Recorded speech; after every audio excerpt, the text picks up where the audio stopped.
Assalamualaikum warahmatullahi wabarakatuh, saudaraku dimanapun Anda berada. Jumpa lagi dengan channel saya, Ridho Palwa. Seperti biasanya, bila Anda suka dengan channel saya, dukung dengan cara like atau subscribe.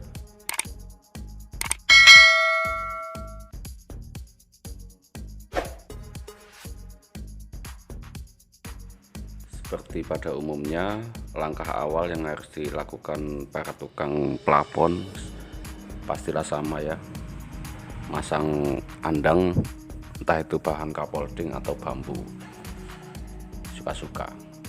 Nah, di sini saya kebetulan kapolding nggak ada, jadi saya pasang alat bahan ala kadarnya, yaitu bambu, tapi juga nggak kalah kuatnya. Dan pastikan pemasangan andang ini kuat dan serapi mungkin dan sehemat mungkin, yang sekiranya orang itu lalu lalang di bawahnya ini bebas ya, nggak sampai terganggu oleh andang yang semrawut. Tapi yang jelas setiap tukang itu pasti beda cara pemasangan andangnya. Kalau saya cara memasang andangnya nggak terlalu ribet, nggak terlalu ruwet, yang penting cepet. Bisa dilihat cara pemasangan andangnya ya, sederhana sekali, yang penting nggak goyang. Jadi ketika tukang memasang di atas itu tenang, bisa lebih konsentrasi pada pekerjaannya. Tapi kalau andangnya nanti bisa goyang, nanti otomatis mengganggu konsentrasi tukang. Dan ini dipak depan, belakang, kanan, kiri, yang sekiranya nggak sampai goyang. Bisa pakai hulu atau bisa juga pakai potong-potongan sisa bambu. Bebas berkarya para pemuda.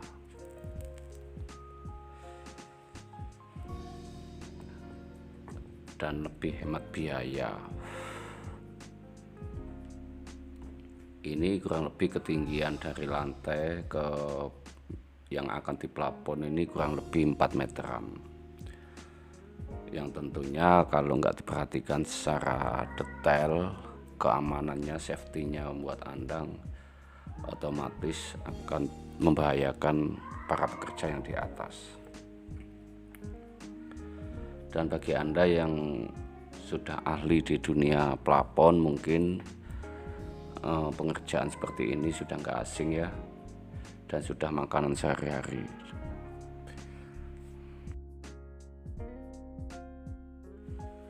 Langkah kedua yaitu seperti biasa, pemasangan rangka. Tapi sebelumnya pastikan dulu rangka itu benar-benar timbang ya. Jadi harus ditimbang dulu dari dinding ke atas, ditimbang keliling agar bisa bagus hasil akhirnya. Dan desainnya pun harus mengikuti apa permintaan konsumen. Dan ini desain trap ya, model trap susun 2, ada yang susun 3.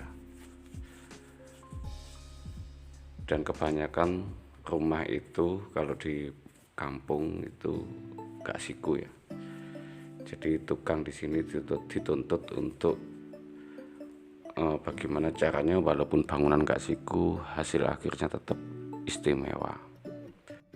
Ini tantangan tersendiri buat tukang PVC khususnya.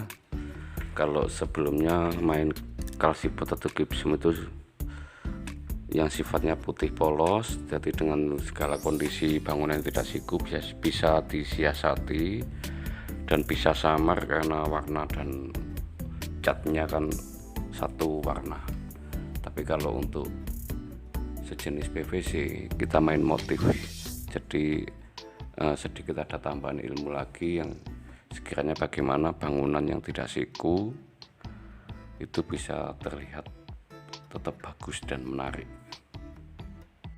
Dan di sini Niat saya nggak ada menjelekkan siapapun, menggurui siapapun, karena murni niat saya hanya ingin berbagi.